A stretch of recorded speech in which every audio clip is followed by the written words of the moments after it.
Good morning, third graders. It's Mrs. Riley here again. I sure do miss you all. I'm going to be kind of reading from some of my notes because I have a few of them. I am going to read for you today from two of Shel Silverstein's books. I've gotten permission from the HarperCollins Publishing Company to read these to you, but I want to ask you a question. Do you remember at the beginning of the school year when I had mentioned if we can't have fun when we're learning, it's going to be difficult. So I would like you to take a moment, run and go get a notebook and a pencil, and then come on back and we're going to get started. I'm going to be reading from Where the Sidewalk Ends and from A Light in the Attic.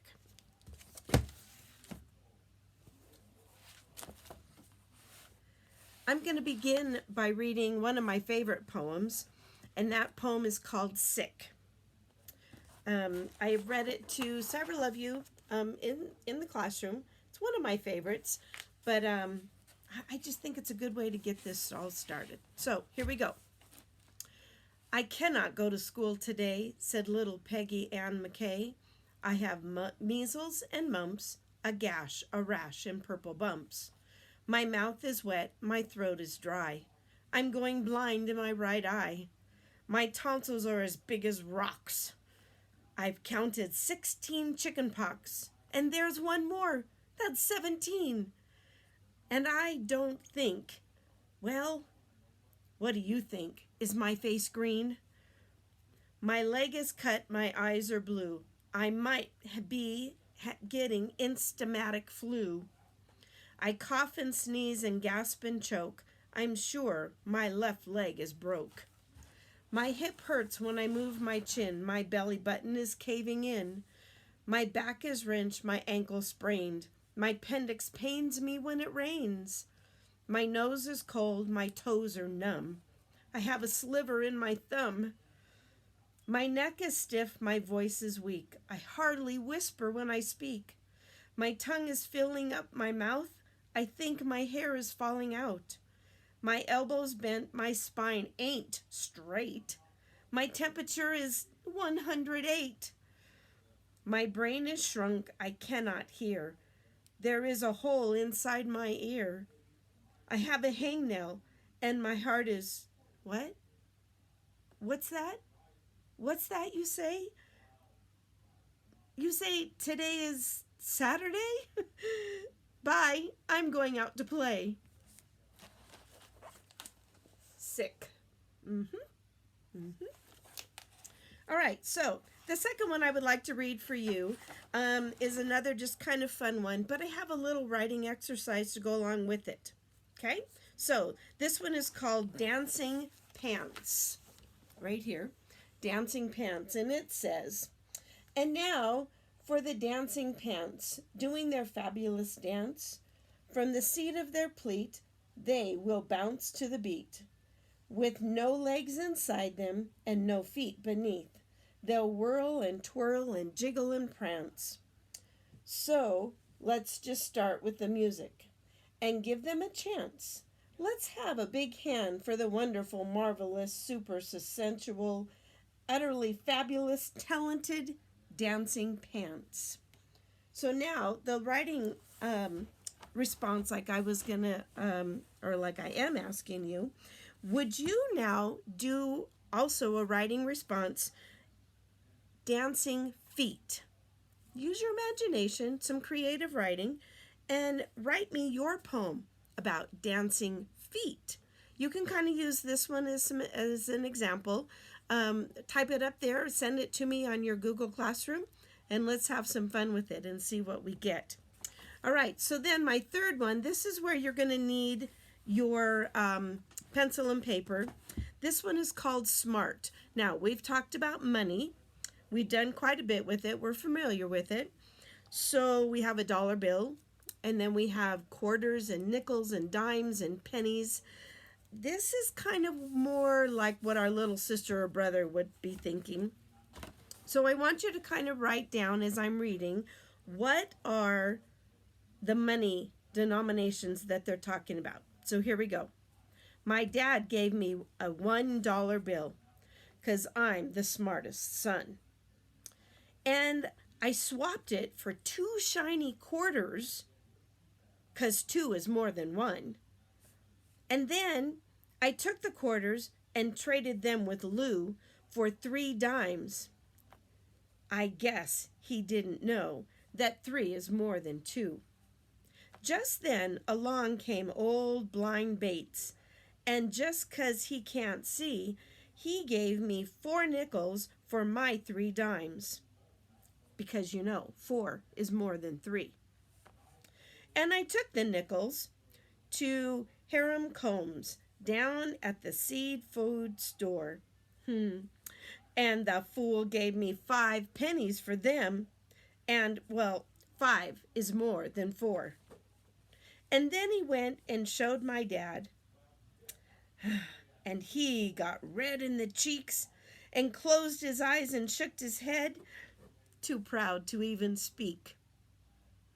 Smart, was he? So, go back, look over this, and see. So he went from $1 to how many pennies? We really need to know money and what does it cost, what is it worth, so we don't get cheated. All right, so here's the next one. This one's called Band-Aids. So this one you're going to keep a running total and just kind of do 1 plus 1 plus 3 plus 4 plus whatever we read. My question at the end is going to be, so how many Band-Aids did this young guy have? Here's a really cute picture. There he is in his Band-Aids all over his face and his shoulders and neck, and oh my goodness. All right, so here we go. I have a Band-Aid on my finger. I have 1 on my knee and 1 on my nose. I have 1 on my heel and 2 on my shoulder.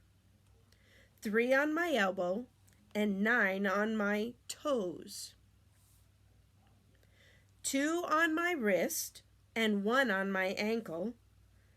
1 on my chin and 1 on my thigh. 4 on my belly, 5 on my bottom, and 1 on my forehead and 1 on my eye. 1 on my neck, and in case I might need 'em, I have a box full of 35 more. But oh, I do think it's sort of a pity I don't have a cut or a sore. Okay, so I'm going to read it a second time, and this time I'm going to suggest that you make bundles. Remember, 4 hash lines and then 1 across it, that makes 5. And so that would help you count a little bit faster. And then at the very end, of course, you're going to add plus 35, not hash marks, but the digits, 35.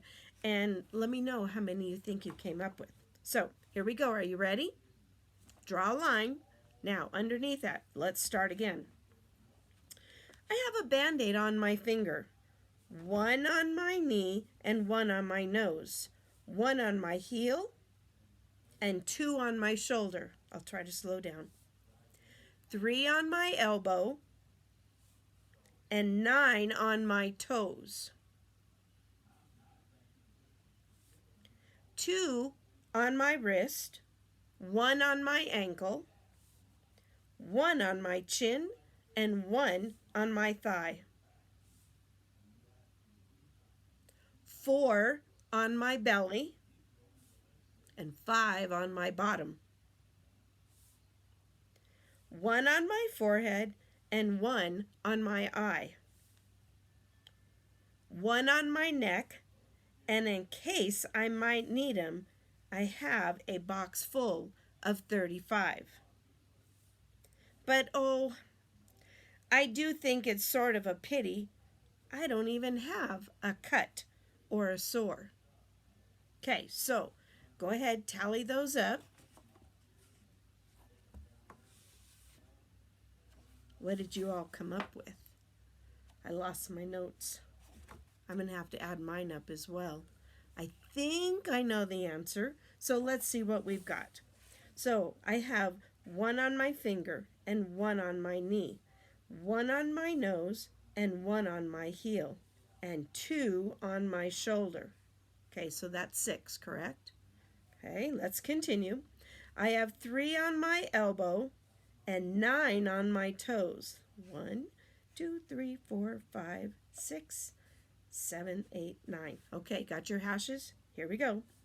I have 2 on my wrist and 1 on my ankle, 1 on my chin and 1 on my thigh, 4 on my belly and 5 on my bottom.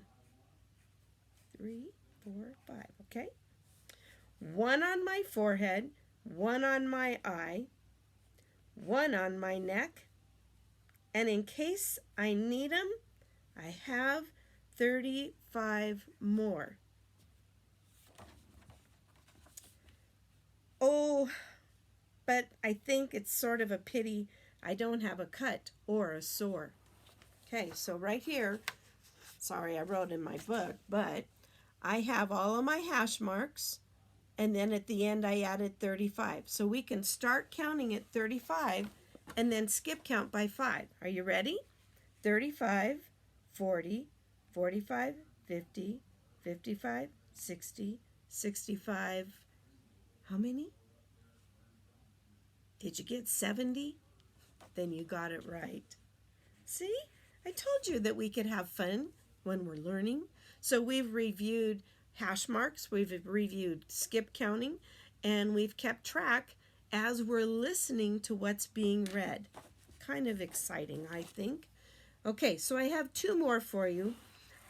This next one, I have also shared this with some of you, and this is kind of fun. It's called homework. So look here at my little drawing. Here's the young man that's going to put in his homework. And if you look way over here, there's the brother doing all of the homework. Let's listen. It's called Homework Machine. Homework machine, oh homework machine, the most best contraption that's ever been seen. Just put in your homework, then drop in a dime, snap on the switch, and in 10 seconds time, your homework comes out quick, clean as it can be. Here it is. 9 plus 4, and the answer is 3. 3? Oh, me. I guess it's not as perfect as I thought it would be. Perfect example. Do your own work. Billy Bacon. 9 plus 3. Use your dots. 9 and 3. That's 12, not 3. Well, everyone, it's been nice to visit with you again. So behave. Keep up on your work, especially on your multiplication facts. We've really got to keep those going because when 4th grade gets here, that's what they're expecting. So keep going. Let's see. 7 times 3, 21. 5 times 4, 20. Okay. 9 times 3, 1, 2, 3, 27. 27. 3 times 5, 35. 4 times 3. Did you get 12? How about 2 times 10? 20. 6 times 4? 24. Oh, you guys are really working on it. Hey, I'm going to check this afternoon and see how you're doing on your dibbles. Not your dibbles, I'm sorry. Your reflex math. I'm going to then also dojo moms and dads and see how you're doing and let them know, yeah, got to keep working. Hey, I moved them up to multiplication and division. Remember, division is the inverse of multiplication. So 12 divided by 4, 4 goes into 12 3 times. We'll see you all later. I love you, and I sure do miss you all. Bye-bye.